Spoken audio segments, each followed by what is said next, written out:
there, I'm Gemma from Lark. How you doing? Getting loads of kids coming to sewing classes at the moment, which is brilliant. We love teaching people to sew, but obviously our time is limited. And what we found recently is lots of kids look absolutely horrified when we mention the word iron. They say they're not allowed to use it, and maybe that's been something that's said when it's been on at home. But it is important that, ironing is pretty much 50% of the sewing activity. So we're keen that they come and they're not scared of irons, because obviously as long as they're used properly, they are not scary.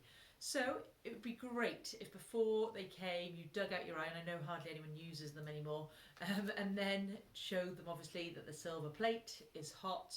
We set the settings, but let them know that there's obviously settings there, even let them know that there's steam functions and stuff. But again, we would show them any detail. What we need them to be is confident in holding an iron to a piece of fabric. So all I've got here is an old tea towel, and I'm just going to iron it like maybe our grandmas used to do, all right, before we didn't iron at anything whatsoever. So that would be great if they were confident in moving an iron round, keeping their hands out of their way, not bunching it all up, figuring out how to problem solve if they've got a load of fabric in the way. That would be lovely. If you also could show them how to kind of fold actual creases in the work, because obviously when we sew, the main reason we sew is to do hems and things like that on the edges of cushions and skirts and tops and whatever. That's pretty much the main reason we do ironing. Okay, so that would mean is you just take your fabric and you're going to fold it down an even distance all the way along, and then you're going to be ironing it, but you obviously need to keep your hand a little bit close but not super close. Obviously you don't want to touch it, you don't want to do what I do, which is losing eye contact. You need to watch what you're doing, and you need to also apply a little bit of pressure. You can't just let the iron do all the work. With this hand, you can use your right or your left depending on which hand you feel more confident with. I am applying a bit of pressure.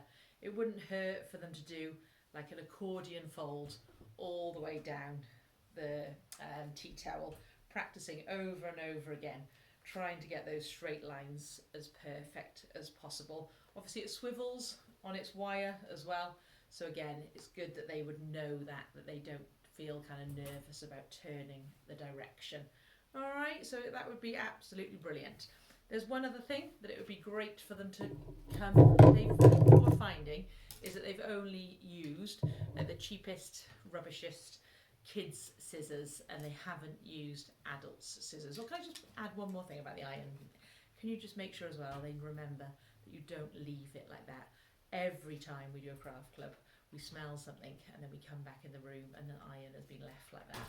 So it's always on its bum. We don't have those fancy trays. We just want it to sit on its bum. All right, just thought I'd mention that. So we're going to be cutting fabric. So we're not going to be using kind of little cheap rubbish scissors. We're going to be using good quality scissors, the scissors that I use in the adult classes as well. Maybe you've got some scrap fabric, an old bit of clothes, or even an old tea towel that they can cut up. But the thing is, if you could let them borrow your big scissors for a minute, they need to know that their thumb goes in the small hole and 2 or 3 fingers go in the bigger one. Again, they all seem to want to hold it like that. So they need to hold the scissors like this. They're also aiming to do long strides, not nipping away at the top of the scissors. So they're looking to place it in. It should be raised off the surface, putting the bit of fabric inside the kind of the beak of the fabric, keeping their fabric nice and straight, and doing long strides and trying to get lovely straight lines. We've got right-handed and left-handed scissors, so they just need to ask if they're left-handed, but it would be great if they could cut properly with a pair of good quality scissors. All right, I hope that's helpful, and we look forward to sewing with them. Bye!